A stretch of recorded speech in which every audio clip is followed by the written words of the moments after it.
Good morning and welcome to the Morning Poop with Joel Hoxley from Jay in Washington. So this morning I couldn't really think about, hey, what are we going to talk about? There's so much going on. But what I wanted to talk about is there's a new magazine that just came out. It's called City and State Florida. David and I, had the opportunity to go to a function on Tuesday, and it was incredible. It was incredible that this magazine that's been in existence up in New York has recognized that so many people have come down here from New York that it's time that they start their own publication here, which I think is pretty incredible. And they named the Power 100. And it was eye-opening. Now, gave us an opportunity to hear from some of our local Power 100 because we got to hear from both our mayors, Mayor Buddy Dyer, and we got to hear from Mayor Jerry Demings. We got to hear from Representative Anna V. Escamani. And we got to hear from Senator Vic Torres. And then the thing that got me interested in this whole actual program was, think about this, an activist gets on there, and it's Willie Montague. So Willie Montague is going to follow up after some very prominent names in our political hemisphere. So a lot of hesitation here because I'm trying to find the words to say. This is exactly what David and I talk about all the time. Grassroots, city and state, looking at the bottom of the ballot. What are we trying to do here? We're trying to educate. We're trying to educate people on who's on the bottom of the ballot. Whether we support them or not, it doesn't matter. If you support them, you need to vote for them. If you go in there and you don't know who they are, then you need to know who they are because they're more important. They're more important than anything on the top of the ticket. So David and I, we truly look at the candidates and say, hey, who's going to be the best to represent this area? Who's going to be the best? Who'll put their best foot forward when they get to Tallahassee, when they get to, the city commission, or when they get to the county commission?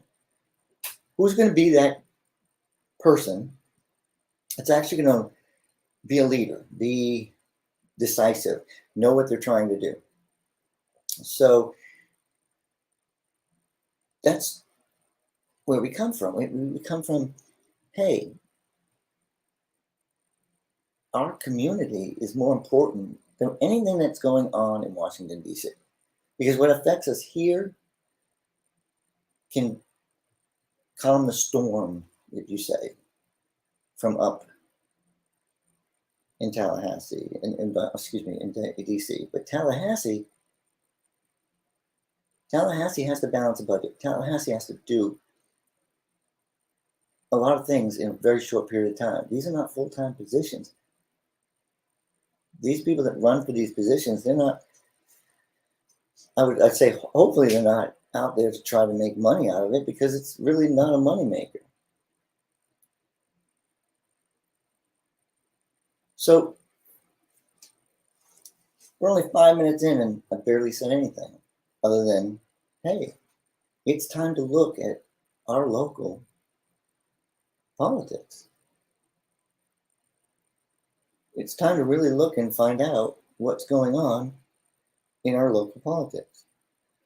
So right now, there's an event that I'm going to tell you about here from City and State. It's called the Florida Digital Summit. It's going to be held on October 27th, 2022. It's going to be held from 10 a.m. to 3 p.m. at the Ampersand Studios in Miami, Florida.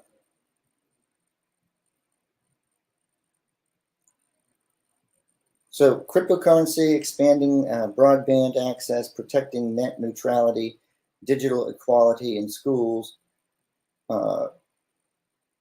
AI in government, and navigating up and coming industries.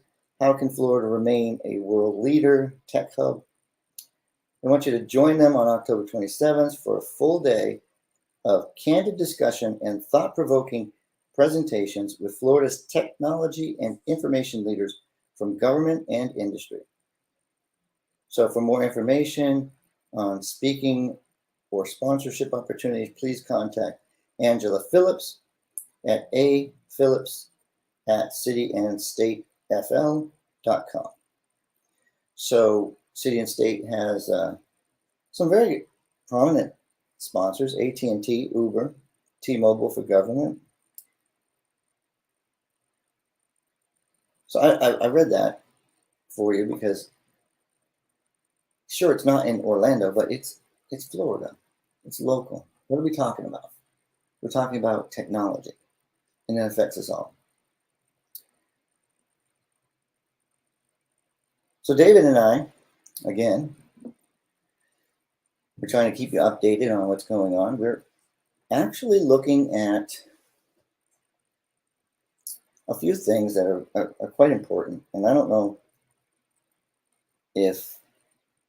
how to roll it out to a morning crew like this. Now, you may get a chance to watch this later. This is probably early. You've gotten to work. You're not here to view this. But David and I are working in a partnership that has found us expanding the reach of Central Florida. So we got involved in a group that's very dear to our heart. It's called The Mob. Now, I want you to think for a moment that you can be part of the mob. And a part of the mob means that you really care about Orlando, because the mob is making Orlando better.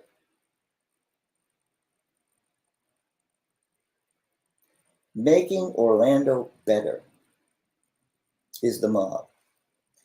Democrat, Republican, no party affiliation, just a concerned citizen, a business owner, somebody in the community who wants to know what's going on. Please, the mob will be the place to go. The mob will be a place where we'll have open discussion.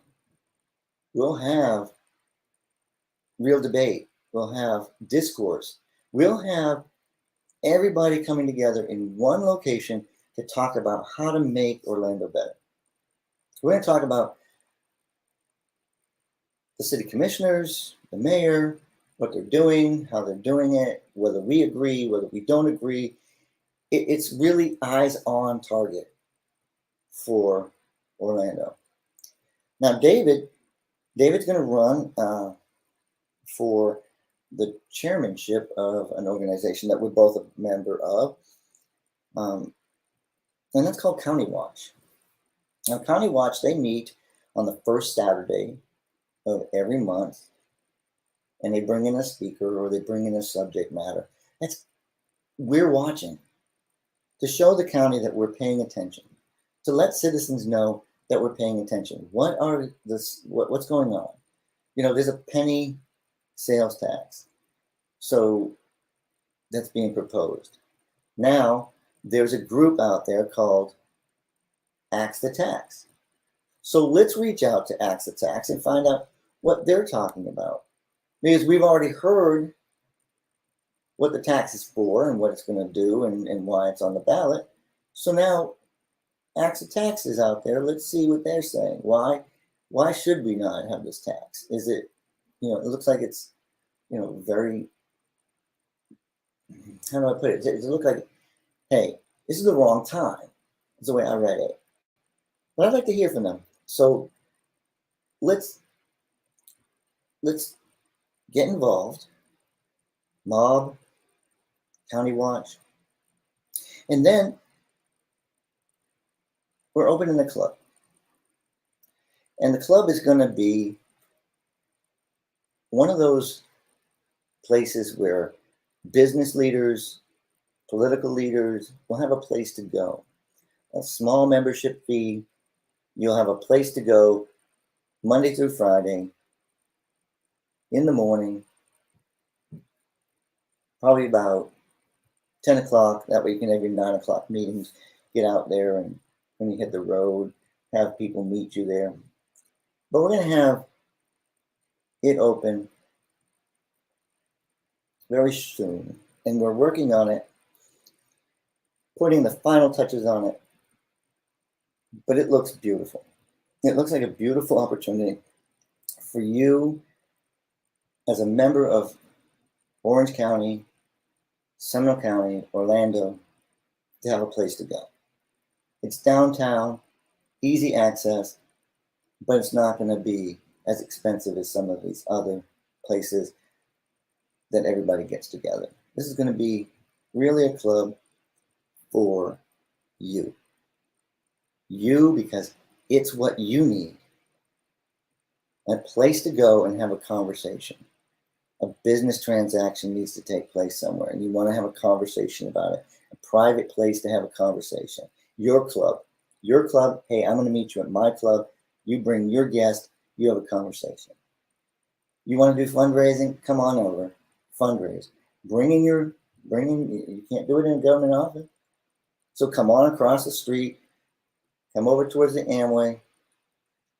Meet your person that meet your client, meet your donor, whoever it is, and have a moment. Have a conversation in a private location over coffee, danishes, maybe a lunch. Then we're going to have some speaker series. So you're going to hear from leaders in the community. You're going to hear from business leaders and what they're looking for. And then you're going to have the mob that meets at the same place in a different location in the building. But it's going to be really a lot of moving parts. So David and I have been working really hard to try to keep track of what's going on. Where are we at? What are we doing? What's next? A lot of moving parts. And we still have an election in November. We're still working our candidates, and I promote our candidates constantly. So I'm gonna promote them again, like Republicans, Democrats. It doesn't matter who, but we have 2 candidates that have gotten through to the general election, and we need to make sure that we're supporting those candidates. Now, as a Republican, I'm still looking at our Seminole County and saying, hey, what's going on with Seminole County? What's going on up there? Well, the newspaper is taking some good shots. So the Orlando Sentinel has decided that they want to attack Jason Broder. Now, Jason Broder's really kind of going back and saying, hey, look, they're out to get me. Maxwell says, the problem is if they're out to get you, basically they wouldn't have done that, and then they're now looking at the Sentinel. So thank you, you're actually driving traffic to us. A lot of moving parts because the tax collector, the disgraced tax collector, Joel Greenberg, is been methodically passing the information along to try to do whatever he's trying to do. I mean, he's already confessed to, you sex trafficking and everything. I mean, it's like, hey, you've already confessed to this stuff, but now you're, feeding information. So you're now saying that Jason Broder, he knew about it. Well, in a court of law, that's hearsay. So he has to now put the dots together. And the way the Sentinel's covering it, it's like the dots are already there. And I don't agree. I don't agree that they're totally there. So I give Jason Broder that benefit of the doubt. Look, there's a lot of things going on and a lot of people and a lot of coincidences. And coincidences, that's what they're making into fact. Okay, so look, Ben Paris, I'm devastated with his, his conviction. But it doesn't make it different that Ben Paris is a very good human being. Maybe his heart was in the right place. He did the wrong thing. I'm not going to condone it. Everybody has somebody out there. Look, the thing that we shouldn't be doing is that we shouldn't be turning our back. We should be fixing it. We should be facing what's going on and fixing the problems. But anytime it's the Republican Party, it's a lot easier to hit us because, hey, we fight against, we fight for law and order. So now we have people like my friend Lou Marin. He's out there with his press release. He's saying, they're against the FBI being weaponized. Well, it is clearly their opinion that the FBI is being used to target, from the DOJ, is being used to target innocent citizens who have voiced their opinion at school board meetings. And when you read the memo, it kind of says, hey, look, we're going to treat these people that are going to these school board meetings, these parents, we're going to call them parents, we're going to call them domestic terrorists. Okay, now I'm just like speechless because that is not the way we do business. Like, they have to give their name and their address, and they have to have a conversation in front of the school board. It's not like they're doing anything secretly, and they're saying, look, I don't want my kids to learn this. I don't want my kids having this until they're a certain age. They're just voicing their opinion. But we're going to treat them as if they are domestic terrorists. And then, never in the history, and this is where it gets really complicated because everybody's like, well, hey, yeah, I know. You went into Mar-a-Lago, you went in, and you went for these documents, whatever you're talking about, look, that's fine. That's fine, but it's unprecedented. So when it happens, be prepared. Don't say that you weren't prepared for this because you should have been. Look, I'm in the world of PR. You knew that when you did this, there was going to be a backlash from the supporters. What were you doing to be prepared? You're already now attacking a group of our citizens because of their party affiliation and saying, oh, they're not all bad. Republicans aren't all bad. There's a group of them that are radical, that are over the top. Well, which ones are they?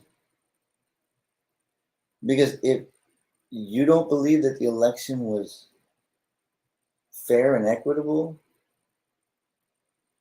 Democrats, you've done it in the past. You've had the same argument.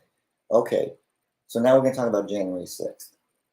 Yeah, January 6th made my stomach turn in knots because that's not a patriot. That's not the Republican way. Those were not people that I would classify as Republicans.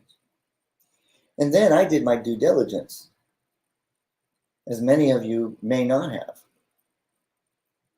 But when you look at the protesters, when you look at those that actually moved forward, a lot of them didn't even vote in the election. So maybe they did this over guilt, or, I don't have any answer for that, but you didn't even participate in the process when you had the chance.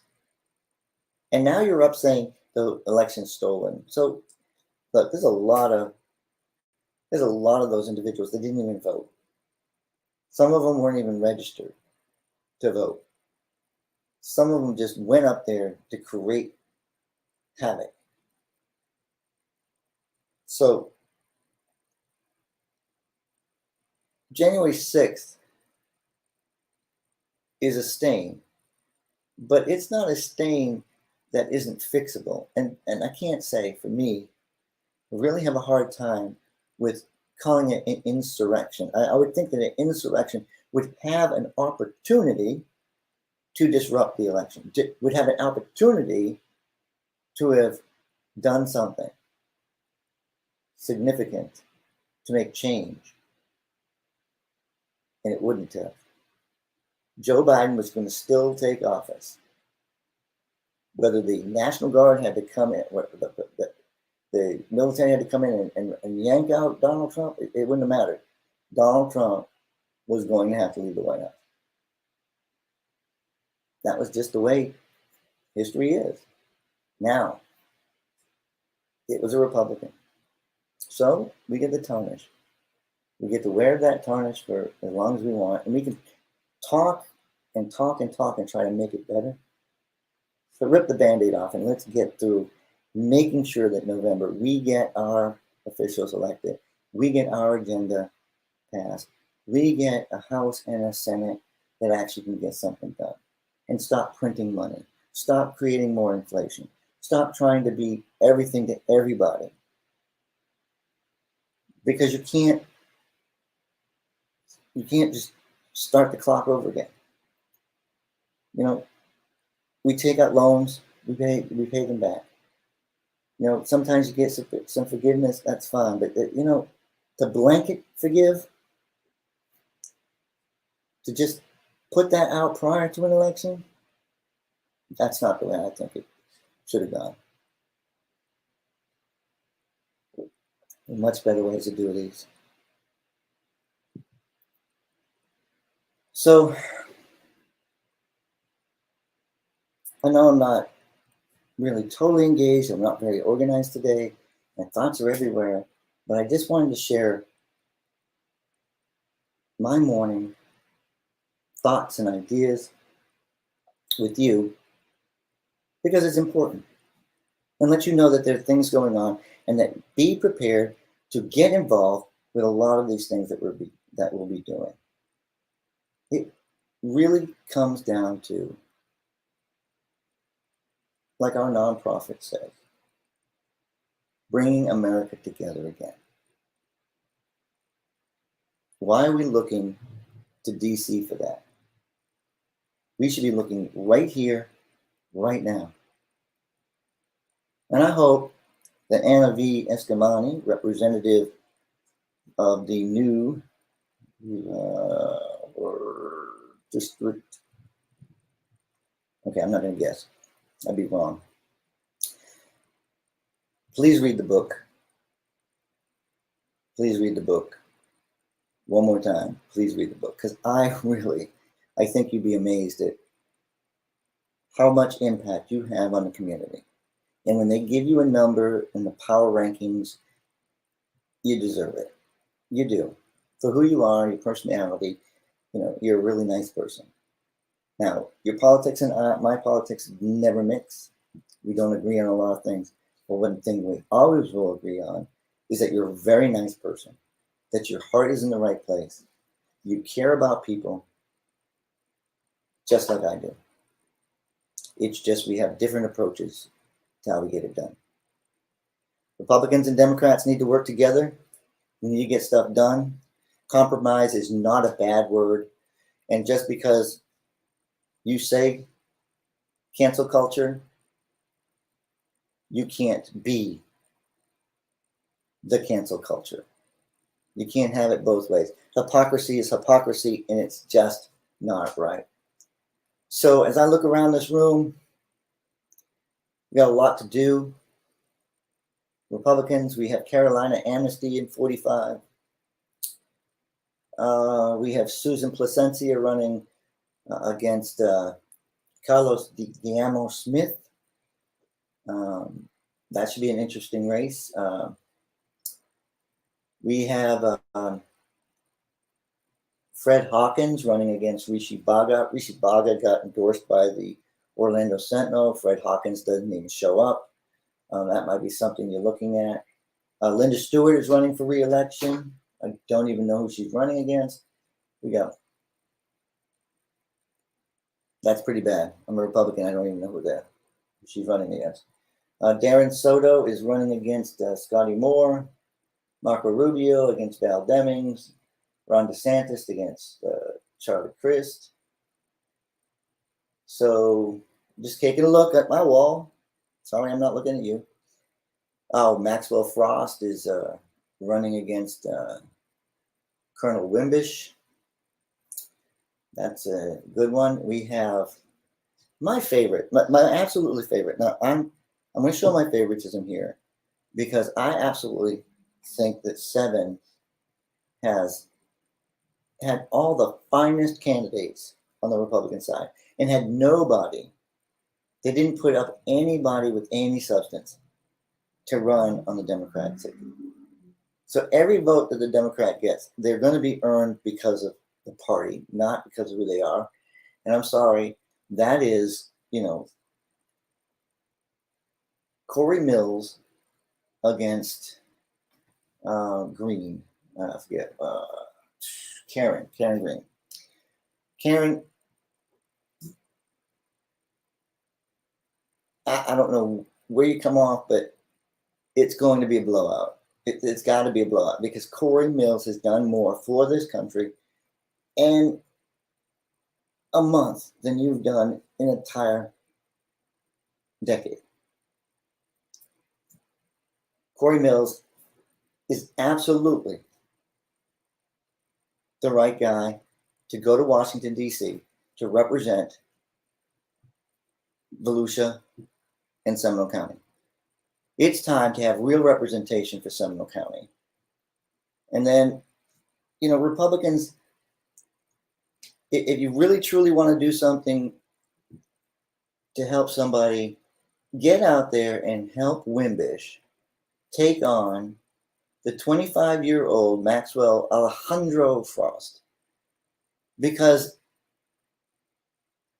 I don't think that District 10 knows what it would be like to be represented by somebody who cares about them, is engaged with the community, has had the service record, has given so much to the country, and wants to give more, compared to somebody who has done absolutely nothing but protest and will ignore the district to make themselves, to promote themselves. Look, Washington, D.C. doesn't need to be about promoting yourself. It needs to be promoting your community. Your community is one of the finest communities. As Democrat as it is, as blue as it is, it would be amazing if you voted for Colonel Wimbish, the Republican, just so you have an actual representative for the first time.